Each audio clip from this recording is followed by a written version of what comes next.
दर्शकों ब्रेक तो बाद तुहाडा सब दा निੱਘਾ स्वागत है। सियासी इशू ते लिखतां तो बाद हुण आपां गुरबाणी दियां विचारां डॉक्टर साहब जी कोल सुणदे हां। जी डॉक्टर साहब की कहना चाहोगे?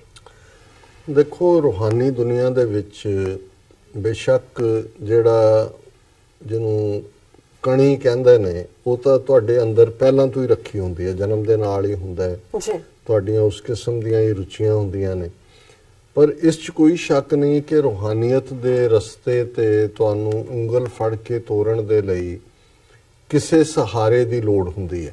वो तुहाडा कोई प्यारा जिहड़ा रूहानीयत दे दर दे उत्ते कबूल होया इंसान है, जिसनूं बख्शिया होया असीं कहने, जिस बारे बाबा फरीद ने फरमाया सी कि उठ फरीदा गमन कर दुनिया पालन जा, मत कोई बख्शिया मिल पवी तू भी बख्शिया जा। सो ज़ाहिर है बख्शिया होने की गल ही जिन्हों सूफी बाबा बुल्ले शाह जां शाह हुसैन जां सुल्तान बाहू ये मुरशद की गल करते हैं, क्योंकि इस हिस्से दे नाल भी जिहड़ा है वो मुरशद का होना जिहड़ा कि तुहानूं ठीक राह ते उंगड़ फड़ के तोरे। फिर असीं गुरमुख की गल करते हैं जदों ਅਸੀਂ ਇਹ ਮੰਗਦੇ ਹਾਂ ਕਿ ਜਿਹੜਾ ਇੱਕ ਸਿੱਖ ਦੋਏ ਸਾਧ ਸੰਗ ਪੰਜੀ ਪਰਮੇਸ਼ਰ, ਕਿ ਜੇ ਦੋ ਸਿੱਖ ਇਕੱਠੇ ਹੋਣ, ਇੱਕ ਜਿਹੜਾ ਬਖਸ਼ਿਆ ਹੋਇਆ ਪਿਆਰਾ ਤੇ ਉਹਨਾਂ ਦੋਨਾਂ ਦਾ ਜਿਹੜੇ ਬਖਸ਼ੇ ਹੋਏ ਨੇ ਉਹਨਾਂ ਦੀ ਸੰਗਤ ਜਿਹੜੀ ਆ ਉਹੀ ਸਾਧ ਸੰਗਤ ਹੈ। ਸਾਧ ਸੰਗਤ ਦਾ ਮਤਲਬ ਕੋਈ ਲੱਖਾਂ ਦਾ ਹਜ਼ਾਰਾਂ ਦਾ ਇਕੱਠ ਨਹੀਂ ਹੈ, ਤੇ ਪੰਜ ਇਕੱਠੇ ਹੋਣ ਤਾਂ ਉਹਨਾਂ ਦੇ ਵਿੱਚ ਰੱਬ ਵਸਦਾ ਹੈ। ਹੁਣ ਜ਼ਾਹਿਰ ਹੈ ਕਿ ਇਹੀ ਕਾਨਸੈਪਟ ਈਵਨ ਜਿਹੜੇ ਭਗਤ ਜਨ ਜਿਨ੍ਹਾਂ ਦੀ ਬਾਣੀ ਜਿਨ੍ਹਾਂ ਦਾ ਕਲਾਮ ਗੁਰੂ ਗ੍ਰੰਥ ਸਾਹਿਬ 'ਚ ਦਰਜ ਹੈ, ਬੇਸ਼ੱਕ ਉਹਨਾਂ ਨੇ ਆਪਣੇ ਜ਼ਿੰਦਗੀ ਦੀ ਸ਼ੁਰੂਆਤ ਕਦੇ ਬੁੱਤ ਪ੍ਰਸਤੀ ਤੋਂ ਕੀਤੀ ਹੋਏ, ਬੁੱਤਾਂ ਦੀ ਪੂਜਾ, ਜਿਵੇਂ ਭਗਤ ਧੰਨੇ ਨਾਲ ਇਹ ਕਹਾਣੀ ਜੁੜੀ ਹੋਈ ਹੈ, ਜਾਂ ਈਵਨ ਭਗਤ ਰਵਿਦਾਸ ਜੀ ਜਾਂ ਭਗਤ ਕਬੀਰ ਜੀ ਨਾਲ ਵੀ ਹੁੰਦਾ ਹੈ, ਈਵਨ ਰਾਮਾਨੰਦ ਜਿਹੜਾ ਉਹਨਾਂ ਦਾ ਗੁਰੂ ਸੀ ਉਹਦੇ ਨਾਲ ਵੀ ਜੁੜੀ ਹੋਈ ਹੈ ਕਿ ਵੀ, ਔਰ ਫਿਰ ਉਹੀ ਭਗਤ ਰਾਮਾਨੰਦ ਜਿਨ੍ਹਾਂ ਦਾ ਇੱਕ ਸ਼ਬਦ ਗੁਰੂ ਗ੍ਰੰਥ ਸਾਹਿਬ 'ਚ ਹੈ, ਜਦੋਂ ਉਸ ਰੱਬ ਦੇ ਨਾਲ ਉਹ ਸਾਂਗੋ ਪਾਂਗ ਹੁੰਦੇ ਨੇ ਤੇ ਫਿਰ ਉਹ ਸਭ ਭੁੱਲ ਜਾਂਦਾ ਹੈ। ਫਿਰ ਉਹਨਾਂ ਦਾ ਕਿ ਕੱਤ ਜਾਈਐ ਰੇ ਕਰ ਲਾਗੋ ਰੰਗ ਮੇਰਾ ਚਿੱਤ ਨਾ ਚਲੇ ਮਨ ਭਿਓ ਭੰਗ, ਕਿ ਕਿੱਥੇ ਜਾਣਾ, ਘਰ ਹੀ ਰੰਗ ਲੱਗਾ ਹੋਇਆ, ਮੇਰਾ ਚਿੱਤ ਕਿਤੇ ਦੌੜਦਾ ਹੀ ਨਹੀਂ ਹੈ, ਮਨ ਵੀ ਮੇਰਾ ਜਿਹੜਾ ਹੁਣ ਪਿੰਗਲਾ ਹੋਇਆ। ਔਰ ਅੱਜ ਦਾ ਇਹ ਸ਼ਬਦ ਜਿਹੜਾ ਥੋੜਾ ਜਿਹਾ ਲੰਮਾ ਹੈ, ਭੈਰੋਂ ਰਾਗ ਦੀ ਲਗਾਤਾਰਤਾ ਹੈ ਨਾਮਦੇਵ ਜੀ ਦੇ ਸ਼ਬਦਾਂ ਦੀ, ਘਰ ਦੂਸਰਾ ਇਸ ਦਾ ਹੈਡਿੰਗ ਹੈ। ਔਰ ਇਹ ਉਹਦੇ 'ਚ ਮੁਰਸ਼ਦ ਲਈ, ਸਤਿਗੁਰੂ ਲਈ, ਗੁਰੂ ਲਈ, ਕਿਉਂਕਿ ਸਾਡਾ ਸਿਧਾਂਤ ਵੀ ਹੈ ਅਸੀਂ ਗੁਰੂ ਦੇ ਨਾਲ ਫਿਰਤ ਫਿਰਤ ਪ੍ਰਭ ਆਇਆ ਪਰਿਆ ਤੋ ਸਰਣ ਆਏ ਨਾਨਕ ਕੀ ਬੇਨਤੀ ਆਪਣੀ ਭਗਤੀ ਲਾਏ। ਹੁਣ ਇਹ ਆਪਣੀ ਭਗਤੀ ਲਾਣ ਦੀ ਗੱਲ ਹੈ, ਪਰ ਇਹ ਹੈ ਕਿ ਸ਼ਰਨ ਤੁਮਾਰੀ ਆਇਓ ਨਾਨਕ ਕੇ ਸਾਥ ਦੀਨ ਦਰਦ ਦੁੱਖ ਭੰਜਨਾ ਘਟ ਘਟ ਨਾਥ ਅਨਾਥ ਸ਼ਰਨ ਤੁਮਾਰੀ ਆਇਓ ਨਾਨਕ ਕੇ ਪ੍ਰਭ ਸਾਥ, ਕਿ ਮੈਂ ਗੁਰੂ ਨਾਨਕ ਦੇ ਨਾਲ ਤੇਰੇ ਦਰ ਤੇ ਆਏ। ਇਹ ਹੈ ਗੁਰੂ ਮੁਰਸ਼ਦ ਗੁਰਦੇਵ, ਇਸ ਸਾਰੇ ਕਾਨਸੈਪਟ, ਇਸ ਸਾਰੇ ਸ਼ਬਦ 'ਚ ਭਗਤ ਨਾਮਦੇਵ ਜੀ ਨੇ ਗੁਰਦੇਵ ਲਫ਼ਜ਼ ਦਾ ਇਸਤੇਮਾਲ ਕੀਤਾ, ਜਿਹੜਾ ਕਿ ਜ਼ਾਹਰਾ ਤੌਰ ਦੇ ਉੱਤੇ ਬੁੱਤ ਪ੍ਰਸਤੀ ਨਹੀਂ ਹੈ, ਇਹ ਲਿਵਿੰਗ ਬੀਇੰਗ ਜਿਹੜਾ ਕਿ ਰੱਬ ਨਾਲ ਜੁੜਿਆ ਹੋਇਆ। ਔਰ ਇਸ ਨੂੰ ਹੀ ਤੁਕ ਨੂੰ ਉਹਨਾਂ ਨੇ ਬਾਰ-ਬਾਰ ਇਸ ਲਫ਼ਜ਼ ਨੂੰ ਦੁਹਰਾਇਆ, ਜੋ ਗੁਰਦੇਵ ਤਾਂ ਮਿਲੈ ਮੁਰਾਰ, ਜੋ ਗੁਰਦੇਵ ਤਾਂ ਉਤਰੈ ਪਾਰ, ਸਤ ਸਤ ਸਤ ਸਤ ਸਤ ਗੁਰਦੇਵ, ਝੂਠ ਝੂਠ ਝੂਠ ਝੂਠ ਆਨ ਸਭ ਸੇਵ, ਕਿ ਭਾਈ ਜੇ ਗੁਰਦੇਵ ਮਿਲੇ ਤੇ ਫਿਰ ਜਿਹੜਾ ਮੈਂ ਪਾਰ ਉਤਰ ਜਾਣਾ। 5 ਵਾਰ ਉਹਨਾਂ ਨੇ ਸੱਤ ਕਿਹਾ ਵੀ ਸੱਚ ਰੱਬ ਹੀ ਹੈ, ਔਰ 5 ਵਾਰ ਉਹਨਾਂ ਨੇ ਕਿਹਾ ਕਿ ਗੁਰੂ ਤੋਂ ਬਿਨਾਂ ਕਿਸੇ ਹੋਰ ਦਾ, ਰੱਬ ਤੋਂ ਬਿਨਾਂ ਕਿਸੇ ਹੋਰ ਦੀ ਖਿਦਮਤ 'ਚ ਲੱਗਣਾ, ਉਹ ਫਿਰ 5 ਵਾਰ ਹੀ ਉਹਨੂੰ ਝੂਠ ਕਿਹਾ।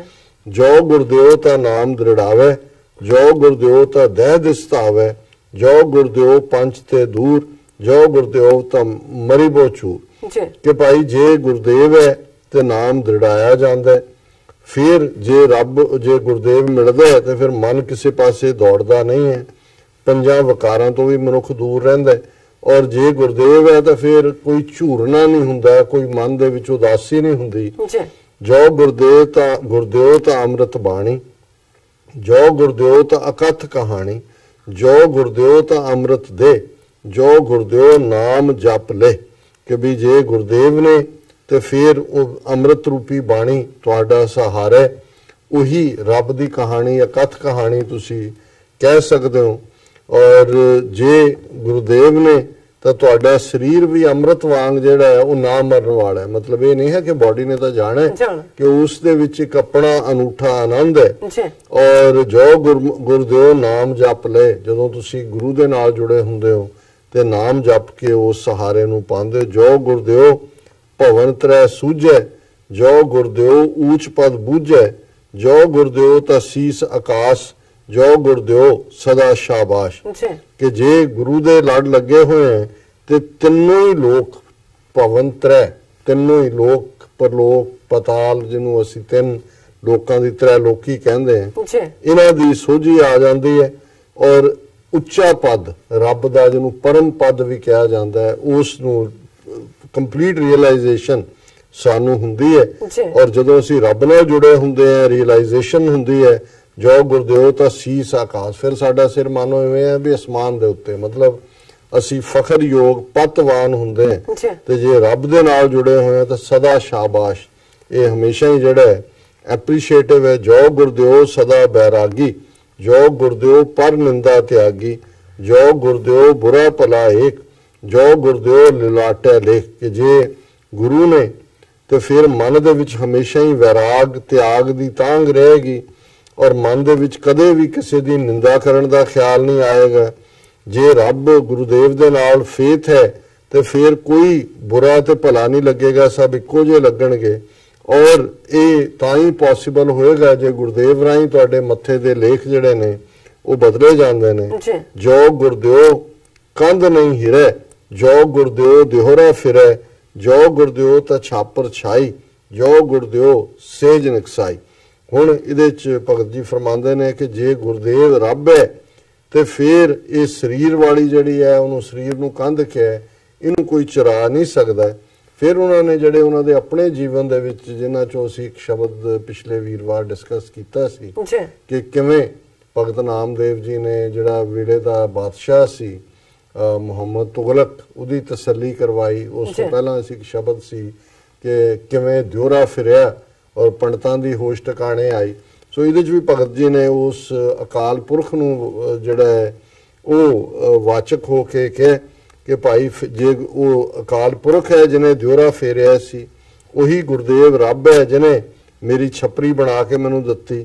ਔਰ ਜਿਹਨੇ ਇਹ ਵੀ ਕਹਿੰਦਾ ਹੈ ਕਿ ਵੀ ਇੱਕ ਮੰਜਾ ਬਾਦਸ਼ਾਹ ਨੇ ਉਹਨਾਂ ਨੂੰ ਦਿੱਤਾ ਸੀ, ਜਿਹੜਾ ਨਾਮਦੇਵ ਨੇ ਚੁੱਕ ਕੇ ਜਿਹੜਾ ਉਹ ਸੁੱਟਤਾ ਦਰਿਆ 'ਚ। ਔਰ ਉਹਨੂੰ ਕੁਛ ਦੇਰ ਬਾਅਦ ਬਾਦਸ਼ਾਹ ਨੂੰ ਕਿਸੇ ਨੇ ਸ਼ਿਕਾਇਤ ਕੀਤੀ ਹੋਣੀ, ਉਹਨਾਂ ਨੇ ਕਿਹਾ ਤੇ ਉਹਨਾਂ ਨੇ ਕਿਹਾ ਜੀ ਕੋਈ ਨਾ, ਦਰਿਆ ਦੇ ਕੰਢੇ ਦਰਿਆ ਨੂੰ ਕਹਿੰਦਾ ਵੀ ਤੁਹਾਨੂੰ ਮੈਂ ਮੰਜਾ ਦਿੱਤਾ ਸੀ, ਵਾਪਸ ਕਰ।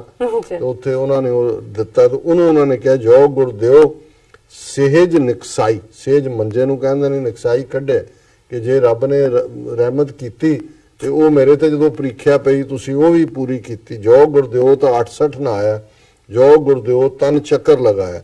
8 ਤੇ 60 68 ਹਿੰਦੂਆਂ ਦੇ 68 ਤੀਰਥ ਨੇ ਕਿ 68 ਤੀਰਥਾਂ ਤੇ 68 ਸਾਲ ਦੀ ਉਮਰ ਨਹੀਂ ਸੀ ਹੁੰਦੀ ਉਦੋਂ, ਸਾਲ ਚ ਇੱਕ ਵੀ ਨਾ ਆਓ, ਸਾਰੀ ਉਮਰ ਇਹੀ ਕੰਮ ਕਰਦੇ ਰਹੋ। ਪਰ ਉਹਨਾਂ ਨੇ ਭਗਤ ਜੀ ਕਹਿੰਦੇ ਨੇ ਜੇ ਰੱਬ ਦੇ ਉੱਤੇ ਤੁਹਾਡਾ ਫੇਥ ਹੈ, ਗੁਰਦੇਵ ਰੱਬ ਦੇ ਨਾਲ ਤੁਸੀਂ ਮਿਲ ਪਏ ਤਾਂ ਮੰਨੋ ਤੁਸੀਂ 68 ਤੀਰਥਾਂ ਦੇ ਨਹਾ ਲਿਆ। ਫਿਰ ਤੁਹਾਨੂੰ ਤਨ ਚੱਕਰ ਲਗਾਇਆ, ਉਹ ਵਿਸ਼ਨੂੰ ਦਾ ਚੱਕਰ ਲਾ ਕੇ ਘੁੰਮਦੇ ਨੇ ਵੀ ਜੇ ਰੱਬ ਹੈ ਤੇ ਉਹ ਚੱਕਰ ਆਪੇ ਹੀ ਲੱਗ ਗਿਆ। ਜੋ ਗੁਰਦੇਵ ਤਾਂ ਦੁਆਦਸ ਸੇਵਾ, ਦੁਆ ਤੇ 10, 2 ਤੇ 10 12 ਸ਼ਿਵ ਜੀ ਦੇ 12 ਲਿੰਗ ਉੱਥੇ ਖਿਲਾਰੇ ਹੋਏ ਨੇ ਇਹਨਾਂ ਨੇ ਥਾਂ ਥਾਂ। ਉਹਨਾਂ 12 ਲਿੰਗਾਂ ਦੀ ਪੂਜਾ ਕਰਦੇ ਨੇ ਜਿਹੜੇ ਸ਼ਿਵ ਜੀ ਦੇ ਭਗਤ ਨੇ। ਤੇ ਭਗਤ ਨਾਮਦੇਵ ਕਹਿੰਦੇ ਨੇ ਵੀ ਮੈਂ ਤਾਂ ਉਸ ਰੱਬ ਨੂੰ ਹਾਸਲ ਕਰ ਲਿਆ ਤੇ ਇਹ ਦੁਆਦਸ, ਇਹ ਜਿਹੜੇ 12 ਸ਼ਿਵਲਿੰਗਾਂ ਦੀ ਸੇਵਾ ਉਹਦੇ 'ਚ ਹੀ ਆ ਗਈ। ਜੋ ਗੁਰਦੇਵ ਸਭੈ ਬਿਖ ਮੇਵਾ, ਕਿ ਜਿੰਨਾ ਜਿਹਨੂੰ ਜ਼ਹਿਰ ਕਹਿੰਦੇ ਨੇ ਉਹ ਸਾਰੇ ਹੀ ਮੇਵੇ ਬਣ ਜਾਂਦੇ ਨੇ, ਮਿੱਠੇ ਡਰਾਈ ਫਰੂਟ ਬਣ ਜਾਂਦੇ ਨੇ ਜੇ ਰੱਬ ਦੀ ਰਹਿਮਤ ਹੈ। ਜੋ ਗੁਰਦੇਵ ਤਾਂ ਸੰਸਾਰ ਟੂਟੇ, ਜੋ ਗੁਰਦੇਵ ਤਾਂ ਜਮ ਤੇ ਛੂਟੇ, ਜੋ ਗੁਰਦੇਵ ਤਾਂ ਭੌਜਲ ਤਰੇ, ਜੋ ਗੁਰਦੇਵ ਤਾਂ ਜਨਮ ਨਾ ਮਰੇ। ਕਿ ਜੇ ਅਕਾਲ ਪੁਰਖ ਹੈ ਤੇ ਤੁਹਾਡੇ ਅੰਦਰੋਂ ਜਿਹੜੇ ਡਾਊਟ ਨੇ ਉਹ ਖਤਮ ਹੋ ਜਾਂਦੇ ਨੇ, ਮੌਤ ਦਾ ਡਰ ਖਤਮ ਹੋ ਜਾਂਦਾ ਹੈ। ਇਸ ਬਿਖ ਰੂਪੀ ਸੰਸਾਰ ਤੋਂ ਤੁਸੀਂ ਪਾਰ ਲੱਗਦੇ ਹੋ ਔਰ ਜਨਮ ਮਰਨ ਚੋਂ ਨਿਕਲ ਜਾਂਦੇ ਹੋ। ਜੋ ਗੁਰਦੇਵ 8-10 ਵਿਵਹਾਰ, ਜੋ ਗੁਰਦੇਵ 18 ਪਾਰ। 8 ਤੇ 10 18 ਹਿੰਦੂਆਂ ਦੀਆਂ 18 ਸਿਮਰਤੀਆਂ ਨੇ ਜਿਹਨਾਂ 'ਚ ਕਰਮ ਕਾਂਡ ਦੀ ਗੱਲ ਹੈ। ਔਰ ਇਹ ਜਿਹੜਾ 18 ਭਾਰ ਜਿਹੜੀ ਹੈ ਉਹ ਸਾਰੀ ਬਨਸਪਤੀ ਦਾ ਭਾਰ 18 ਇਹਨਾਂ ਨੇ ਕੈਲਕੂਲੇਟ ਕੀਤਾ ਹੋਇਆ। ਉਹਨਾਂ ਨੇ ਕਿਹਾ ਵੀ ਜਦੋਂ ਮੈਂ ਅਕਾਲ ਪੁਰਖ ਨਾਲ ਜੁੜਿਆ ਤੇ ਮਾਨੋ ਮੈਂ 18 ਸਿਮਰਤੀਆਂ ਦੇ ਕਰਮ ਕਾਂਡਾਂ ਤੋਂ ਵੀ ਮੇਰਾ ਛੁਟਕਾਰਾ ਹੋ ਗਿਆ ਤੇ ਸਾਰੀ ਬਨਸਪਤੀ ਦੇ ਪੱਤਰ ਫਲਕ ਆ ਜਿਹੜੇ ਪੂਜਾ ਲਈ ਭੇਟ ਹੁੰਦੇ ਨੇ ਮੈਂ ਉਹਨਾਂ ਤੋਂ ਵੀ ਉੱਪਰ ਨਿਕਲ ਗਿਆ। ਅਖੀਰ ਚ ਭਗਤ ਜੀ ਨੇ ਫਰਮਾਇਆ ਬਿਨ ਗੁਰਦੇਵ ਅਵਰ ਨਹੀਂ ਜਾਈ ਨਾਮ ਦਿਓ ਗੁਰ ਕੀ ਸ਼ਰਣਾਈ ਕਿ ਮੈਂ ਬਿਨਾ ਅਕਾਲ ਪੁਰਖ ਤੋਂ ਬਿਨਾ ਰੱਬ ਤੋਂ ਹੋਰ ਕਿਸੇ ਦੁਆਰੇ ਨਹੀਂ ਜਾਂਦਾ।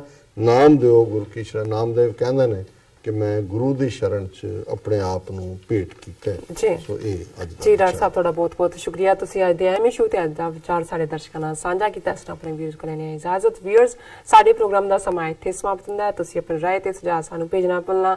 ਸਾਡੇ ਇਸ ਪਤੇ ਤੇ SOS@tv4.tv ਤੇ ਅਸੀਂ ਆਪਣਾ ਪ੍ਰੋਗਰਾਮ ਲੈ ਕੇ ਫਿਰ ਦੁਬਾਰਾ ਹਾਜ਼ਰ ਹੋਵਾਂਗੇ। ਤਦ ਤੱਕ ਲਈ ਮੈਨੂੰ ਤੇ ਆਪਣਾ ਸੁਣਾ ਗਿਆ ਦਿਓ। ਦੇਖਦੀ ਰਹੋ TV84। ਬੁਲਾ ਦਿਓ ਫਤਿਹ। ਵਾਹਿਗੁਰੂ ਜੀ ਕਾ ਖਾਲਸਾ ਵਾਹਿਗੁਰੂ ਜੀ ਕੀ ਫਤਿਹ।